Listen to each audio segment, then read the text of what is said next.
Assalamualaikum warahmatullahi wabarakatuh. Bertemu dengan saya lagi, Iswantoko, calon guru penggerak angkatan 8 dari SD 02 Jatipuro Kabupaten Karanganyar.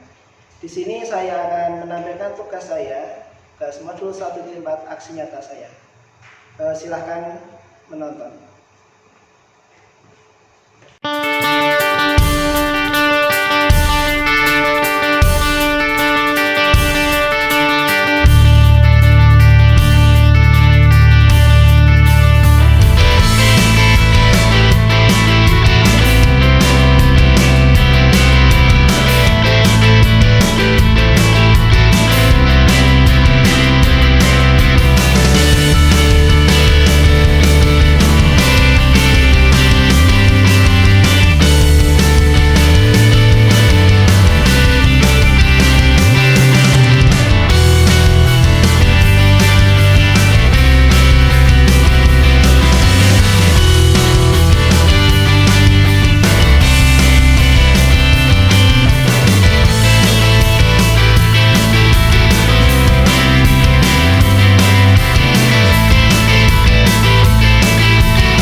Di sini saya akan menyampaikan elaborasi pemahaman modul 1.4 budaya positif.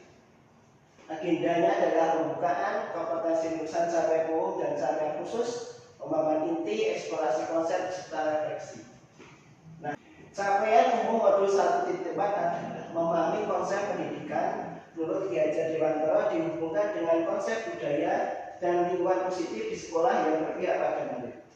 Melakukan evaluasi dan refleksi tentang praktik disiplin dalam pendidikan di Indonesia secara umum untuk mendapatkan pemahaman baru mengenai konsep disiplin positif untuk menciptakan murid dengan profil pelajar Pancasila. Selanjutnya adalah memahami peran sebagai guru untuk membangun budaya positif dengan menerapkan konsep disiplin positif dalam berinteraksi dengan murid. Nah, di sini pertanyaan pemantik, setuju atau tidak ya? Hukuman dapat mendisiplinkan anak, itu kira-kira setuju atau tidak? Tidak. Yang kedua, pemberian hukuman dengan hal positif seperti membaca atau membersihkan halaman sekolah dapat meningkatkan disiplin anak. Ya. Memberikan penghargaan dapat meningkatkan motivasi belajar anak? Tidak. Nah, di sini topik dalam eksplorasi konsep yang pertama adalah disiplin positif dan nilai-nilai kebajikan universal. 2.2 teori motivasi, hukuman dan penghargaan restitusi. Ketiga, keyakinan kelas. 2.4 kebutuhan dasar manusia dan dunia berkualitas. 2.5 restitusi. 5 posisi kontrol serta terakhir restitusi segitiga restitusi. Nah, eksplorasi konsep pembelajaran 2.1 disiplin positif dan nilai-nilai kebajikan universal. Perubahan paradigma kegiatan kepala tangan. Ada A dan B, Anda dan teman Anda. Sobeklah secara kertas, tulislah benda atau sesuatu yang sangat berharga untuk Anda. Letakkan di salah satu tangan dan genggam benda atau sesuatu tersebut dengan segala daya. Buatlah sebuah kepala. Teman Anda B akan mencoba dan dengan sekuat tenaga dengan berbagai cara untuk meminta Anda memberikan benda tersebut.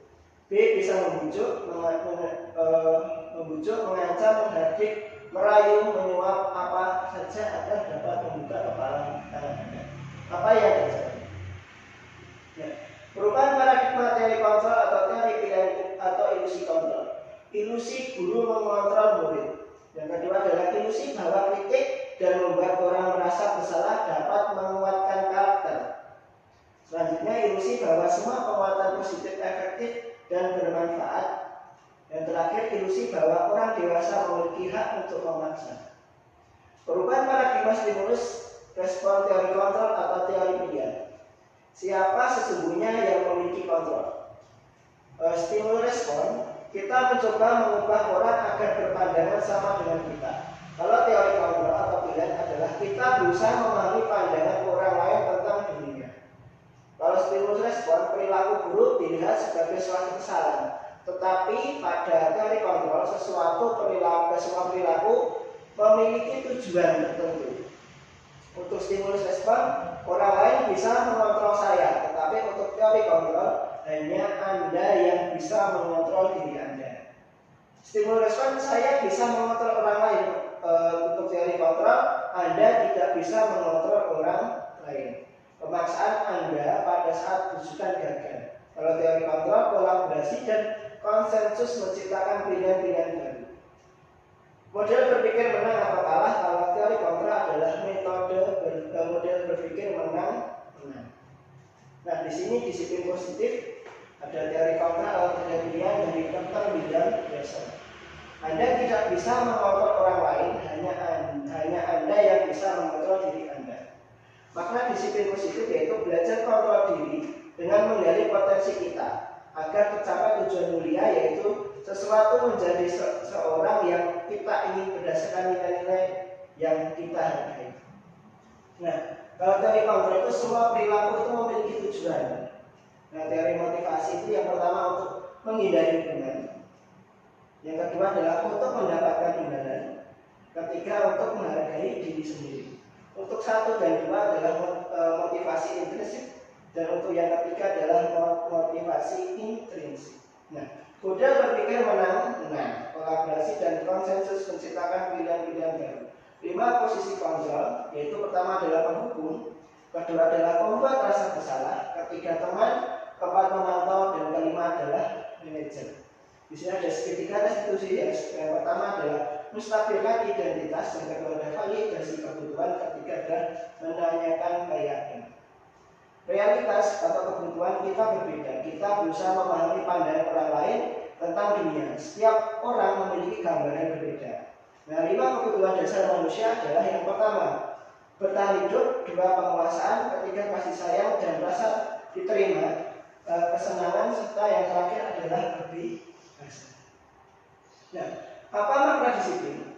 Berdasarkan dari bahasa Latin disiplina yang artinya belajar. Makna asal dari kata ini berkonotasi dengan disiplin diri dari murid-murid Socrates dan Plato. Disiplin diri membuat orang menggali potensinya menuju sebuah tujuan apa yang dihargai. Namun dalam budaya kita, makna kata disiplin telah berubah menjadi sesuatu yang dilakukan seseorang pada orang lain untuk mendapatkan kepatuhan. Kecenderungan umum adalah menghubungkan kata disiplin dengan ketidaknyamanan, bukan dengan apa yang kita hargai atau pencapaian suatu tujuan mulia. Nilai-nilai kebajikan universal. Nilai-nilai kebajikan adalah sifat-sifat positif manusia yang merupakan tujuan mulia yang dicapai setiap individu. Nilai-nilai tersebut bersifat universal dan lintas bangsa, suku bangsa, agama maupun latar belakang. Nah, setiap perilaku atau perbuatan memiliki suatu tujuan. Itu menurut Dr. William Jackson pada teori kontrol pada tahun 1984. Dengan mengaitkan nilai-nilai kebajikan yang diyakini seseorang, maka motivasi intrinsiknya akan terbangun sehingga menggerakkan motivasi dari dalam untuk dapat mencapai tujuan mulia yang diinginkan. Itu teori Gianni Rosetti pada tahun 1994. Nilai-nilai kebajikan yang ingin dicapai oleh setiap anak Indonesia kita kenal dengan profil pelajar Pancasila.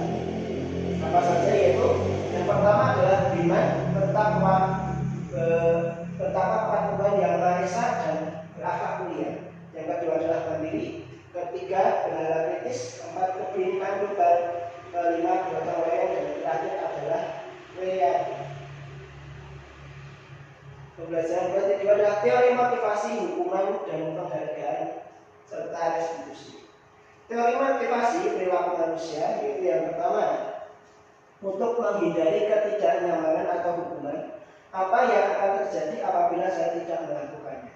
Nah, yang kedua adalah untuk mendapatkan imbalan dari orang lain atau institusi. Apa yang akan saya dapatkan apabila saya melakukannya? Nah, yang terakhir adalah untuk menghargai diri sendiri. Di sini saya akan menjadi orang yang seperti apa bila saya melakukannya. 1 dan 2 adalah motivasi eksternal dari luar, tetapi untuk yang ketiga adalah motivasi dari internal, dari dalam diri. Merdeka menurut Gajah Dewantara adalah merdeka itu artinya tidak hanya terlepas dari perintah, akan tetapi juga cakap buat memerintah diri sendiri. Dihukum oleh penghargaan, bahwa penghargaan berlaku sama dengan hukuman, dalam arti meminta atau membujuk seseorang melakukan sesuatu untuk memenuhi suatu tujuan tertentu dari orang yang meminta atau membujuk. Dorongannya eksternal dan akan ada faktor ketergantungan beberapa dampak dari pemberian penghargaan. Itu menurut Alfie von tahun 1993. Nah, untuk pengaruh jangka panjang, jangka pendek dan jangka panjang, yang kedua adalah penghargaan mengukur. Penghargaan mengurangi ketepatan, penghargaan tidak efektif, dan terakhir adalah penghargaan merusak dihukum oleh penghargaan. Penghargaan itu dapat menurunkan kualitas, penghargaan itu dapat mematikan kreativitas anak, dan penghargaan itu mengurangi motivasi intrinsik pada anak. Bentuk program kebajikan atau apresiasi, dalam memberikan apresiasi atau pengakuan perlu diingat beberapa hal. Yang pertama adalah memberi pengakuan secara khusus. Yang kedua adalah memberi pengakuan secara pribadi. Ketiga, memberi pengakuan kepada semua murid. Dan keempat, beri pengakuan secara konsisten. Dan terakhir adalah fokus pada proses. Contoh pengakuan atau apresiasi kebajikan. Membuka.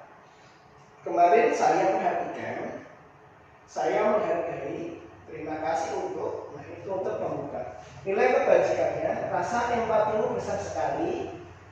Yang kedua adalah kepedulianmu, dan ketiga adalah rasa tanggung jawabmu. Situasi, pada saat menolong murid baru di sekolah kita. Yang kedua adalah pada saat kamu membantu teman-temanmu di tugas kelompok. Yang terakhir adalah pada saat kamu memungut kertas-kertas yang berserakan di lantai. Nah, di sini adalah tindakan budi. Mencatat 1000 kali dapat 7 dalam kalimat. Saya tidak akan terlambat lagi, karena terlambat ke sekolah itu hukuman atau konsekuensi. Ya, benar, hukuman. Yang kedua adalah lari mengambil lapangan basket 2 kali karena terlambat hadir ke sekolah. Itu termasuk apa? Itu konsekuensi. Murid diminta untuk push-up 15 kali karena tidak menggunakan masker ke sekolah. Ya, hukuman. Menggantikan kertas tugas teman yang telah dicoret-coret. Ya, konsekuensi. Membersihkan tempat kayak di meja tulis karena bersenggol pada saat belajar. Konsekuensi atau hukuman? Ya, konsekuensi. Murid disuruh untuk mengenakan sepatu seharian di sekolah karena tidak mengenakan sepatu hitam. Itu konsekuensi atau hukuman? Hukuman. Lari mengelilingi lapangan basket 2 kali karena terlambat 10 menit untuk pelajaran BCOK. Ya, konsekuensi. Itu bisa dilihat di sini. Oh maaf ya, yang kedua lari mengelilingi lapangan basket 2 kali karena terlambat dari sekolah itu adalah hukuman. Ini adalah jawabannya dari pertanyaan tadi. Nah, itu perbedaan hukuman dan konsekuensi. Yang pertama adalah hukuman, sesuatu yang menyakitkan harus terjadi. Tetapi kalau konsekuensi itu adalah sesuatu yang harus terjadi. Membuat anak sakit, fisik maupun hati untuk jangka waktu lama. Tetapi kalau konsekuensi itu membuat anak merasa tidak nyaman dalam waktu jangka pendek. Ketiga, anak membenci kedisiplinan. Kalau konsekuensi anak menghargai disiplin. Terus ada paksaan. Kalau konsekuensi adalah stimulus atau tanggapan. Kalau hukuman itu konsep diri yang buruk. Sekali lagi anak belajar untuk menyembunyikan kesalahan. Terus sebenarnya marah, rasa bersalah dipermalukan, merasa tidak dihargai. Tetapi kalau konsekuensi adalah mendorong anak agar mudah menyesuaikan diri, konsep diri yang baik, anak belajar untuk mematuhi peraturan serta kehilangan hak atau dibuat tidak nyaman, diasingkan untuk sementara, cuma sementara. Apa itu restitusi? Restitusi adalah proses menciptakan kondisi bagi murid untuk memperbaiki kesalahan mereka, sehingga mereka bisa kembali pada kelompok mereka dengan karakter yang lebih kuat. Restitusi juga merupakan proses kolaboratif yang mengajarkan murid untuk mencari solusi untuk masalah mereka dan membantu murid berpikir tentang orang seperti apa yang mereka ingin menjadi atau tujuan mulia dan bagaimana mereka harus memperlakukan orang lain. Itu menurut dosen tahun 2004. Ini bisa dilihat identitas gagal. Itu ada identitas susah, disiplin, konsentrasi, dan restitusi. Kalau yang pertama adalah sesuatu yang menyakitkan harus terjadi. Kalau konsekuensi adalah sesuatu harus terjadi. Restitusi merupakan pilihan. tidak nyaman untuk murid atau anak untuk jangka waktu panjang. Tetapi kalau konsekuensi tidak nyaman untuk murid atau anak untuk jangka pendek. Kalau restitusi menguatkan untuk murid atau anak dalam waktu panjang. Korban mendapatkan keadilan kalau konsekuensi korban bisa diabaikan. Kalau restitusi korban dapat murid atau anak akan tersakiti. Kalau konsekuensi murid atau anak dibuat nyaman. Kalau restitusi anak atau murid mendapatkan penguatan. Perilaku pasif agresif meningkat. Penguatan hanya bertahan dalam jangka waktu pendek. Yang restitusi masalah terpecahkan. Sistem tidak akan berjalan bila murid tidak takut. Kalau konsekuensi memerlukan monitoring dan supervisi terus-menerus dari guru. Kalau restitusi murid belajar bertanggung jawab untuk perilakunya. Berlaku hanya pada sebuah institusi, tidak berarti pada kehidupan nyata. Kalau konsekuensi membantu penerapan mengikuti peraturan dalam masyarakat. Kalau restitusi fokus pada pemecahan masalah dan semua peraturan. Peraturan adalah titik kamu harus. Tetapi kalau konsekuensi, apa peraturannya? Mampukah kamu melakukannya? Terima kasih. Kalau restitusi, apa yang kamu yakini, apa yang kamu bisa lakukan untuk memperbaiki masalah ini. Kalau yang terakhir adalah murid atau anak membenci peraturan. Tetapi kalau konsekuensi, murid atau anak menghormati peraturan. Kalau restitusi adalah murid atau anak menghormati dirinya dan orang lain. Ini posisi negatif, netral, dan positif. Nah, di sini ada 9 ciri-ciri restitusi. Yang pertama adalah bukan untuk menebus kesalahan, namun untuk belajar dari kesalahan. Yang kedua adalah memperbaiki hubungan. Ketiga, tawaran bukan paksaan. Keempat, restitusi menuntun untuk melihat ke arah ke dalam diri. Kelima, restitusi mencari kebutuhan dasar yang mendasari tindakan. Keenam, restitusi diri adalah cara yang paling baik. Restitusi fokus pada karakter bukan tindakan. Kedelapan, restitusi fokus pada solusi. Dan terakhir adalah restitusi mengembalikan murid yang berbuat salah pada kelompoknya. Keyakinan kelas. Mengapa tidak peraturan saja? Mengapa harus keyakinan kelas? Nah, mengapa kita memiliki peraturan harus menggunakan helm bila mengendarai kendaraan roda 2? Terus pertanyaan kedua adalah mengapa tidak memiliki peraturan 3M menggunakan masker, mencuci tangan, dan menjaga jarak 1,5 meter? Mengapa kita memiliki peraturan harus datang tepat waktu pada saat mengikuti pelatihan? Nah, untuk mendukung motivasi intrinsi, kembali ke nilai atau keyakinan lebih menggerakkan seseorang dibandingkan mengikuti serangkaian peraturan. Di sini ada peraturan, ada peraturan kelas, ada keyakinan kelas, dan positif dan budaya. Nah, yang mana yang merupakan keyakinan kelas? Bisa dilihat dulu. Kegiatan pendalaman keyakinan kelas, tabel T dan tabel Y. Yang pertama adalah hormat.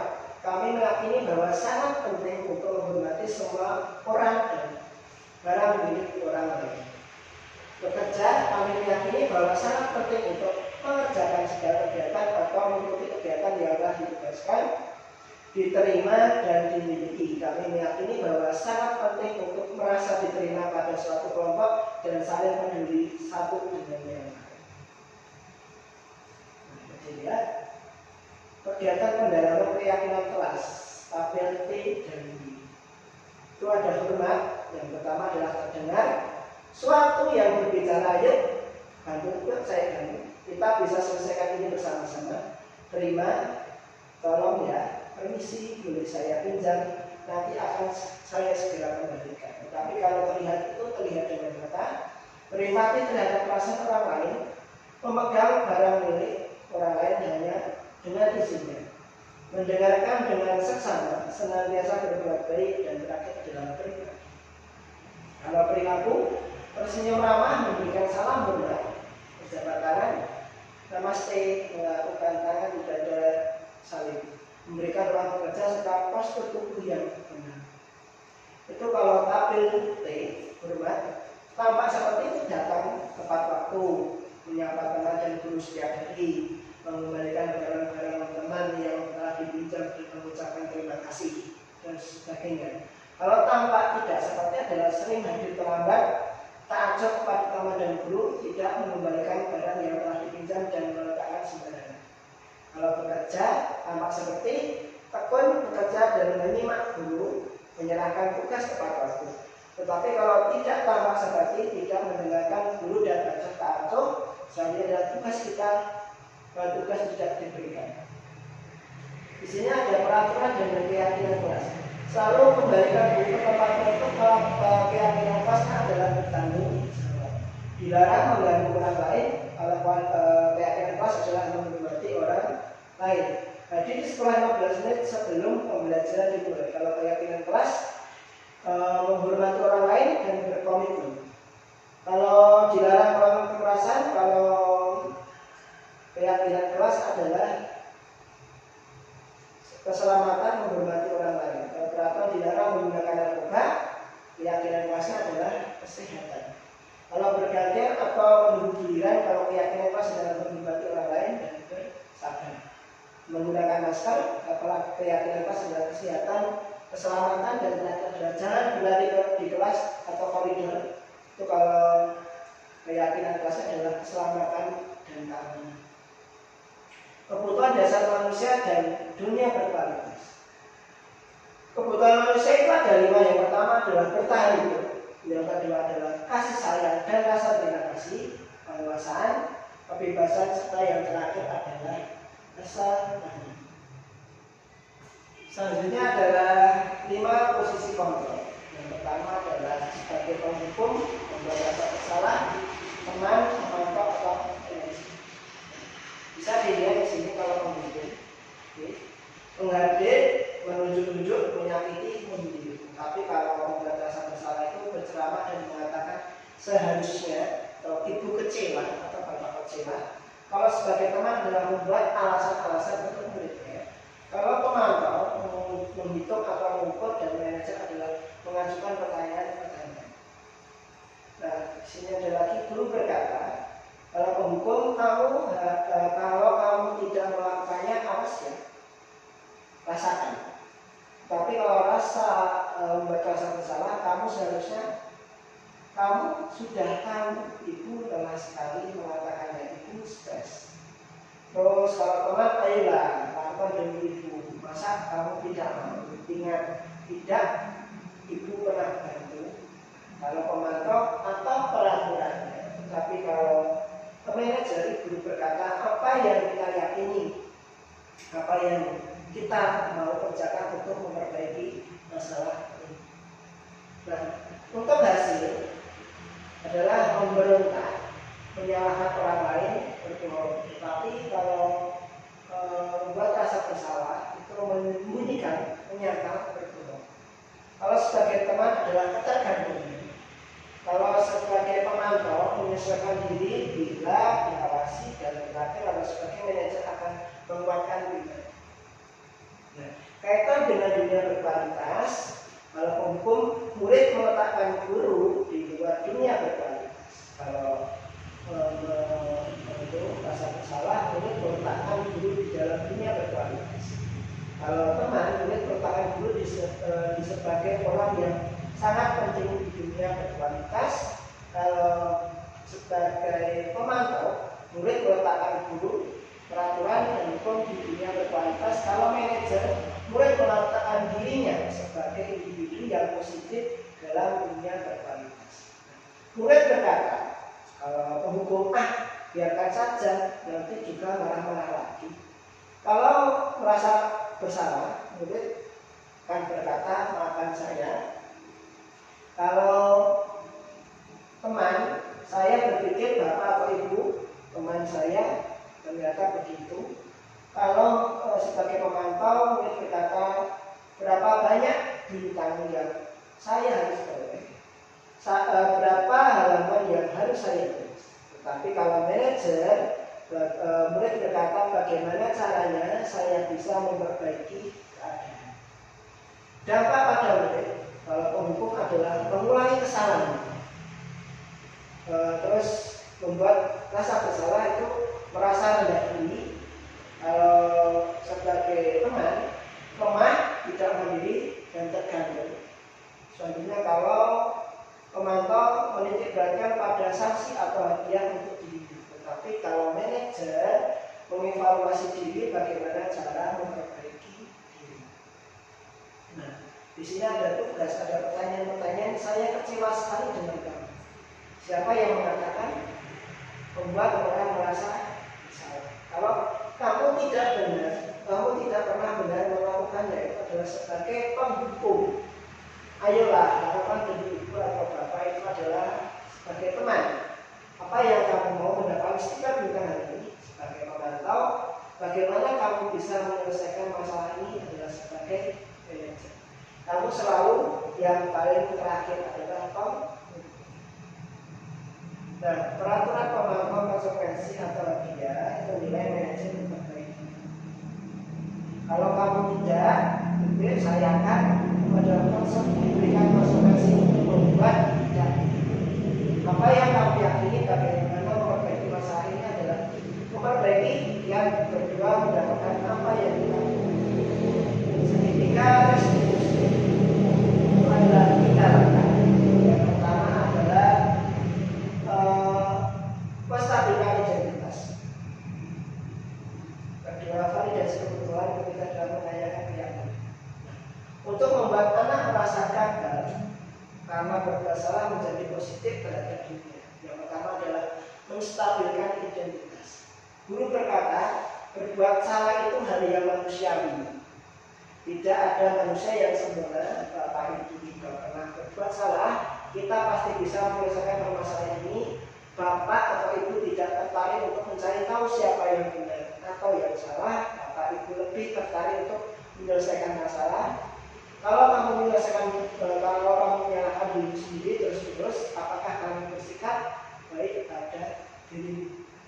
Untuk validasi kebutuhan adalah membantu murid mengenali basic atau need atau kebutuhan dasar yang ingin dipenuhinya ketika melakukan kesalahan itu.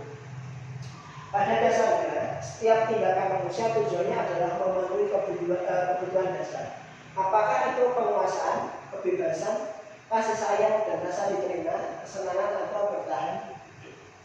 Nah, kalau validasi kebutuhan, guru berkata, kamu bisa saja kan melakukan hal yang lebih buruk, tapi kamu tidak melakukannya kan. Yang kedua, kamu pasti punya alasan mengapa kamu melakukannya. Ketiga, apakah yang penting bagi kamu? Selanjutnya adalah kamu boleh tetap berusaha menjaga sikap itu, tapi tambahkan sikap yang lain yang baru. Maukah kamu belajar cara lain untuk mendapatkan yang kamu butuhkan tanpa harus menunggu? Dan terakhir, coba apakah kamu bisa melakukan dengan lebih baik besok? Apakah kamu bisa melakukan dengan lebih baik besok lagi?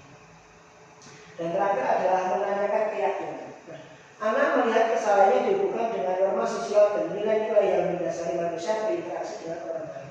Nah, guru berkata, apa nilai yang kita percaya di kelas atau di sekolah kita? Nilai-nilai universal apa yang telah kita sepakati? Kelas yang ideal itu seperti apa sih? Kamu ingin menjadi anak seperti apa?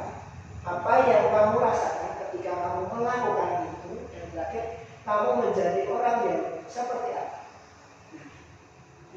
Sekian presentasi dari saya tentang budaya positif. Kalau ada salah kata, saya mohon maaf. Assalamualaikum warahmatullahi wabarakatuh.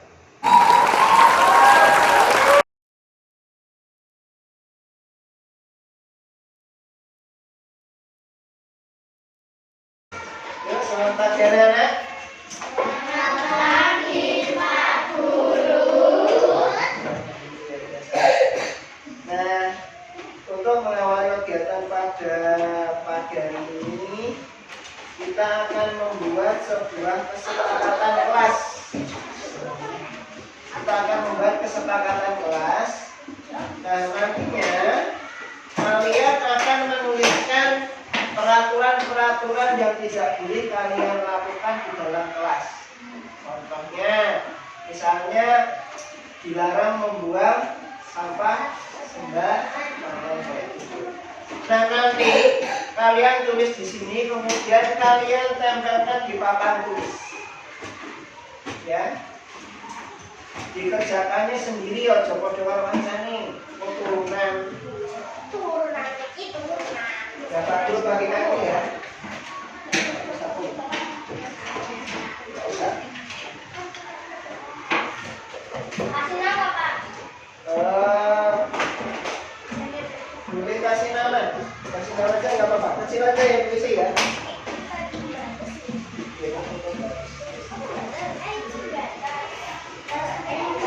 Sudah.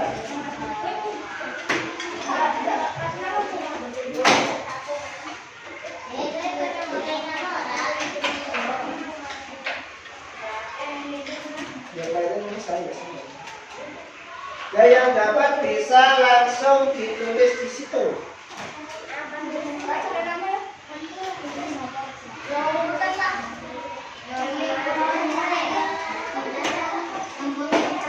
Bukan aja tulisnya.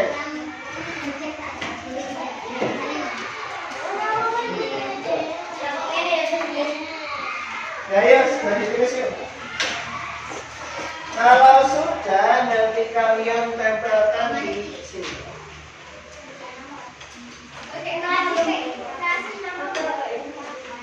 Boleh dikasih nama, boleh tidak. Biar kesepakatan aja, dikasih nama aja semua. Nanti.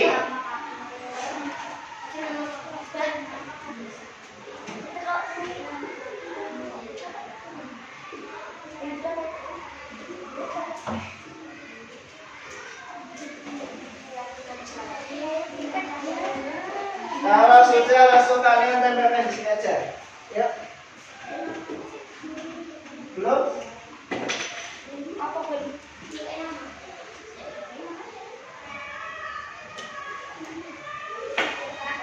Udah langsung tempelkan sini aja. Di papan tulis. Mau satu di aja. Terus lanjut. Buat Anda berapa, Pak? Satu saja.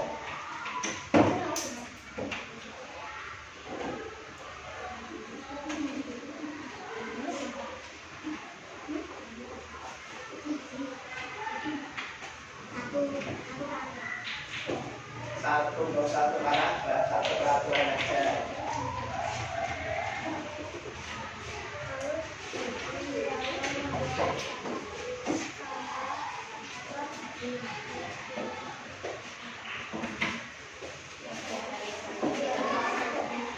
Terus.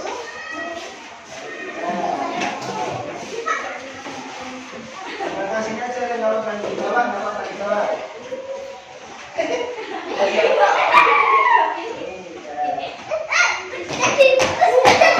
Bawahnya boleh nggak di atas? Bawahnya boleh.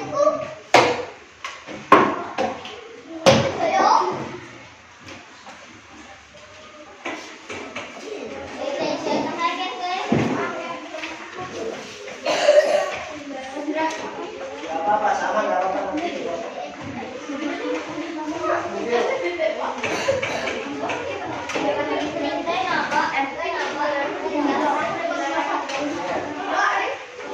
Kalau sudah duduk. Sudah semua? Sudah lulusan?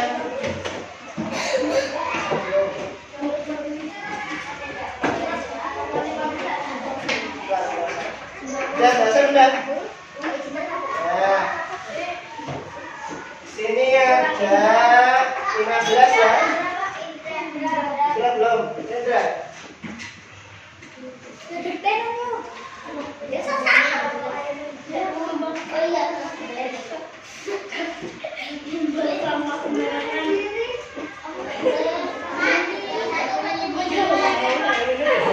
Punya Pak Budi. Sini aja.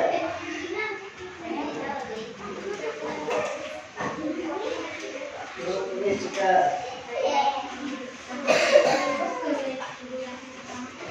Tidak boleh berbicara sendiri saat Pak Guru mengajar.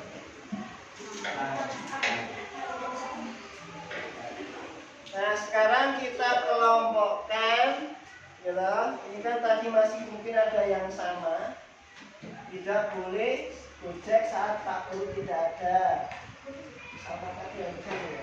Dilarang membuang sampah sembarangan, menjaga kebersihan kelas ini juga sama. Ini kedua ini. Dilarang membuang sampah sembarangan, tidak membuang sampah sembarangan. Dilarang membuang sampah di kelas yang sama, tidak boleh mencoret-coret tembok. Membuang sampah sembarangan, tidak membuang sampah sembarangan. Kita boleh diri saat guru menjelaskan, ini sama seperti Pak Guru.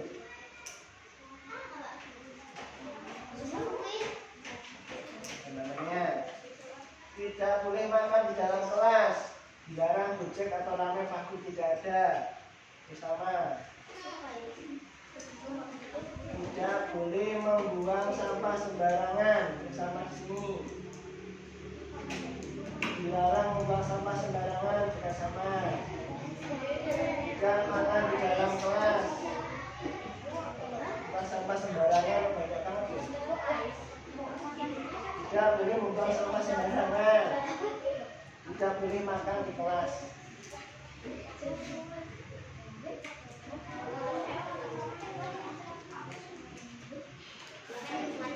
Nah, kita sekarang buat menjadi kalimat yang positif, ya.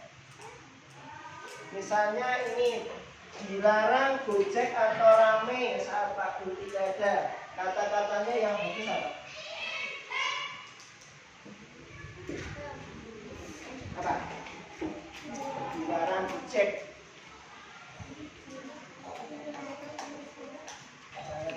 Apa kata-kata yang bagus?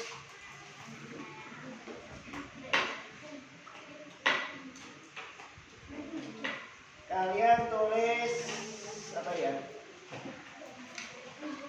Kira-kira apa?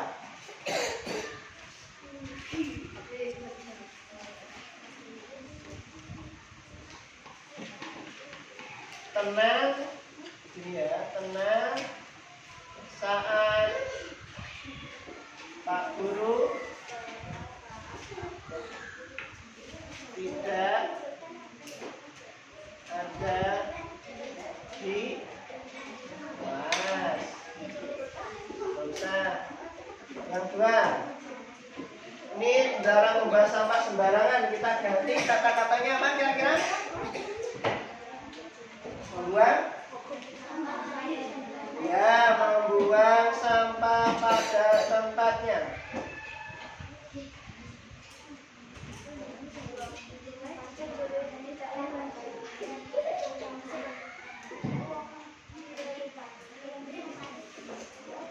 Apalagi dilarang membuang sampah, menjaga, tidak mencoret-coret tembok, itu juga sama.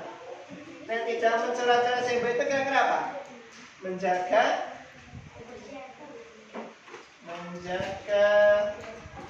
kebersihan kelas.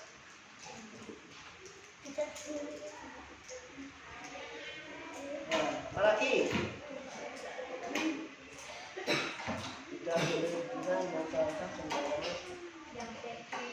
datang tepat waktu, setuju tidak? Ya, datang tepat waktu.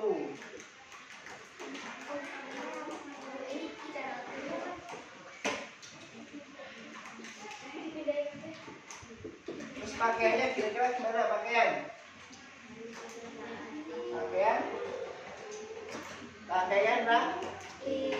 Pakaian rapi. Maksudnya rapi itu juga memakai pinggang. Kalau sudah sesuai dengan jadwal, laki-laki memakai dasi, terus memakai sepatu berwarna hitam. Dan jangan putih. Itu nggak apa-apa kalau itu, tapi intinya hitamnya itu lebih banyak daripada yang putih.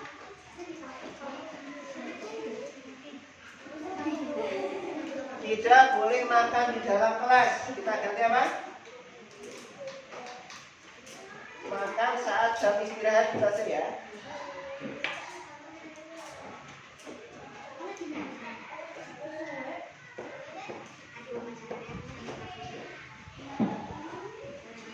Apalagi mau nambahin nggak? Ada yang ingin menambahin? Ya, nggak cukup. Misal tadi pun cuma 6. Masalah lain dan semua data tempat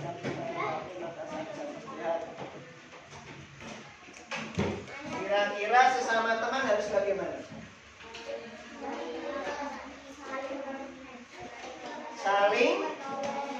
Saling menghargai bisa.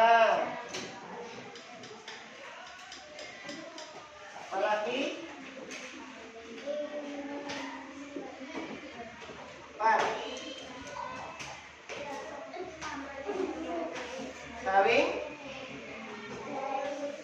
Saling tolong menolong.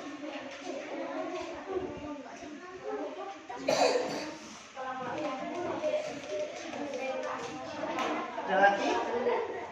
Bersifat apa? Ya, bersifat jujur.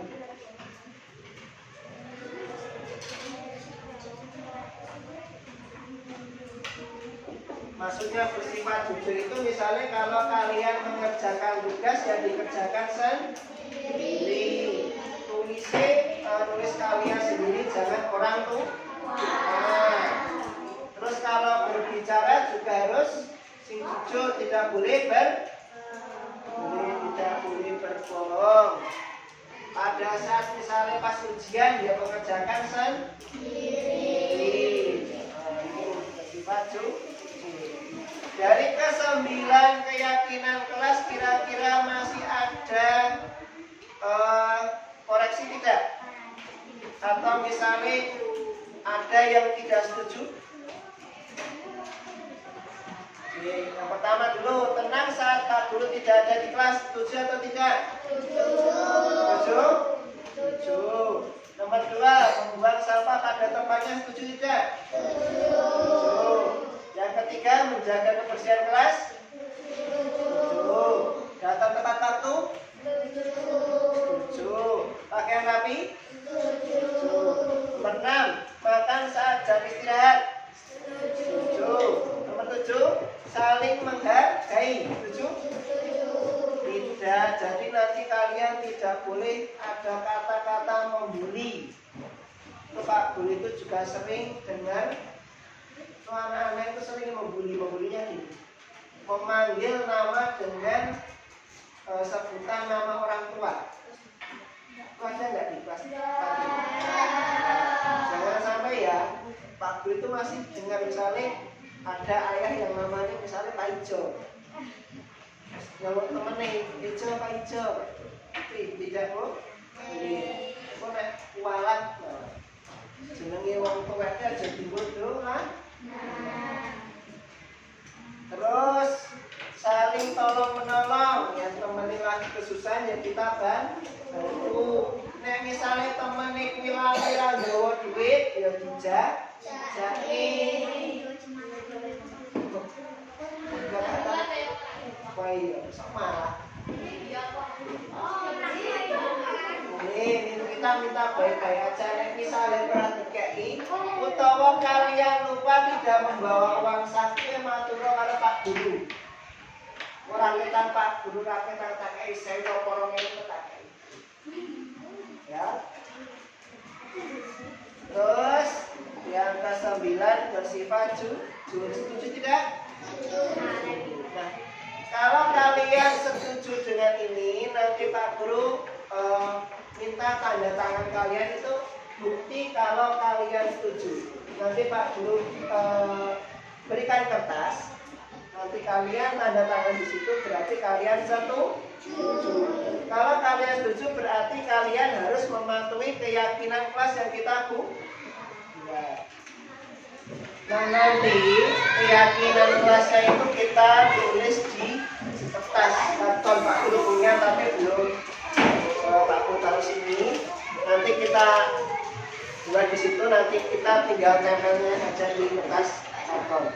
Nah di sini Pak Guru punya kertas, kalian tanda tangan buktinya kalau kita setuju dengan keyakinan kelas yang kita buat.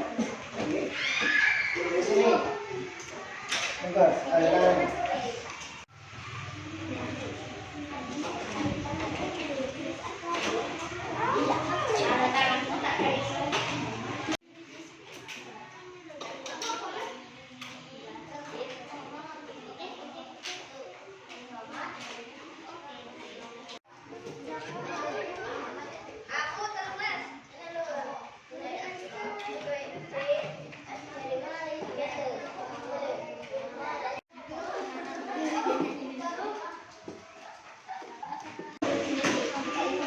Nah ini adalah tanda tangan kalian, berarti kalian sudah menyetujui atau menyepakati keyakinan kelas 4 yang kita buat ya.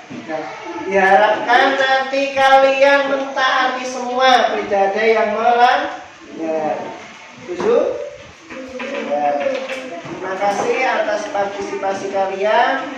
Kita lanjutkan lagi ke pembelajaran selanjutnya.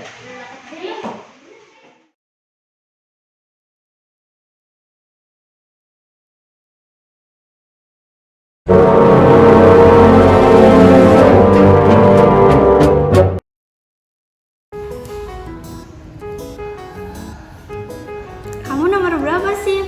Aku nomor 3. Nomor 2 kayak gimana sih? Jawabannya apa? Ih, kamu kayak gitu.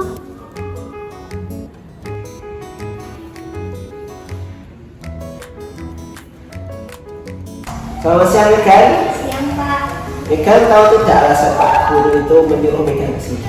Tidak, Pak. Nah, tadi Pak Guru lihat sewaktu ulangan itu Megan melihat lembar jawaban milik Siva. Itu benar atau tidak? Benar, Pak. Kira-kira mencontek itu hal yang baik atau tidak? Tidak baik, Pak. Nah, setiap manusia itu pasti pernah melakukan kesalahan. Entah itu Pak Guru, entah itu orang lain atau aku sendiri.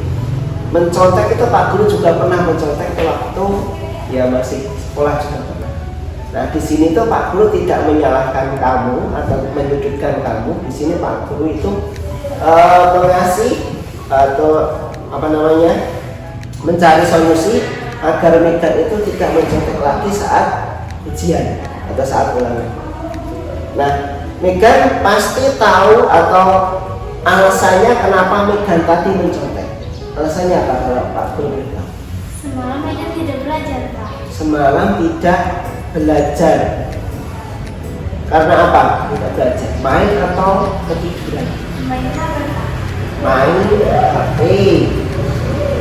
Nah, karena main HP, Megan lupa belajar terus akhirnya ketiduran ya.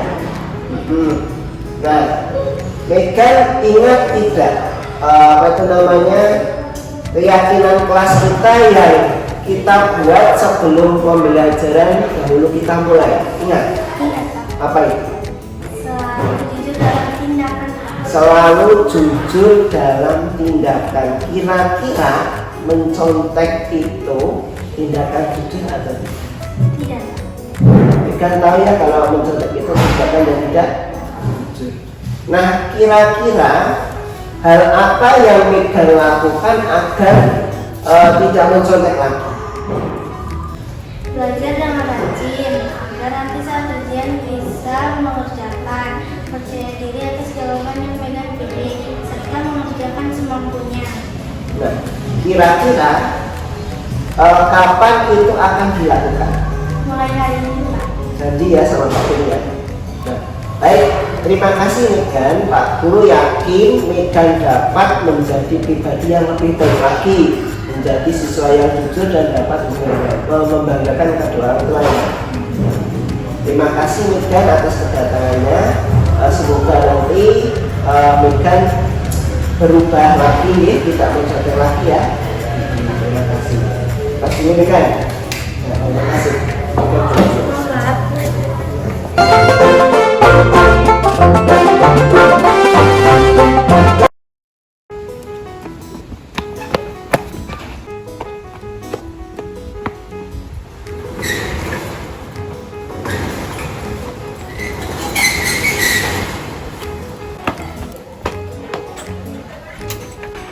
Assalamualaikum. Waalaikumsalam. Selamat siang Siva. Siang, Pak. Siva tahu tidak Pak Guru suruh kesini? Tidak, Pak. Tadi Siva berangkat sekolah itu pukul berapa? 7.15, Pak. Kira-kira kalau masuknya jam 7.15 itu kamu terlambat atau tidak? Terlambat, Pak. Terlambat nih. Nah, terlambat itu kira-kira perbuatannya baik atau tidak? Tidak, Pak. Nah, tidak. Nah, setiap manusia itu kan pasti pernah melakukan kesalahan ya. Entah itu bisa disengaja ataupun tidak disengaja. Nah, di sini Pak Guru itu tidak menyalahkan Siva atau tidak menyudutkan Siva, tetapi Pak Guru itu ingin membantu agar Siva itu tidak mengulangi atau tidak terlambat lagi dalam sekolah. Nah, pasti tadi Siva berangkat ke sekolah itu kesiangan atau terlambat, pasti ada alasannya nih. Kalau Pak Guru tahu alasannya, Bangun saya siangan, Pak. bangunnya kesiangan. Semalam ngapain? Main HP sampai lupa waktu, Pak. Main HP sampai lupa waktu. Nah, jadi gara-gara main HP tidurnya kemalaman ya. Iya, Pak. Nah, kira-kira Siva masih ingat tidak keyakinan kelas kita yang kita buat di awal pembelajaran dulu? Iya, Pak. Apa itu? Disiplin dan tepat waktu, Pak. Disiplin dan tepat waktu. Siva yakin tidak kalau nilai disiplin dan tepat waktu itu perlu ada pada diri kita? Yakin, Pak. Yakin ya? Nah, kira-kira apa hal yang kamu lakukan agar kamu itu tidak terlambat lagi? Tidur tidak pengalaman, membatasi untuk bermain HP, memasang alarm. Memasang alarm. Kira-kira pasang alarm perlu berapa? 30, Pak. Pukul 4:30 ya. Nanti setengah 5 terus bangun terus bisa sholat subuh ya. Kira-kira kapan itu dilakukan? Hari ini. Hari ini ya. Dan dia melakukannya hari ini ya. Ya. Udah, kalau gitu udah tahu hal-hal yang harus Siva lakukan agar tidak terlambat lagi. Pak Guru yakin Siva pasti bisa menjadi anak yang memiliki disiplin tinggi, terus tetap semangat dan selalu berdoa. Terus, terima kasih ya Siva. Assalamualaikum, nama saya Megan. Saya senang sekali melakukan praktik segitiga restitusi. Saya diajarkan mencari solusi dari masalah yang saya hadapi. Halo, nama saya Asyifa. Saya merasa senang sekali diajak Pak Iswan untuk memahami masalah serta berbagai cara untuk menyelesaikannya. Wassalamualaikum.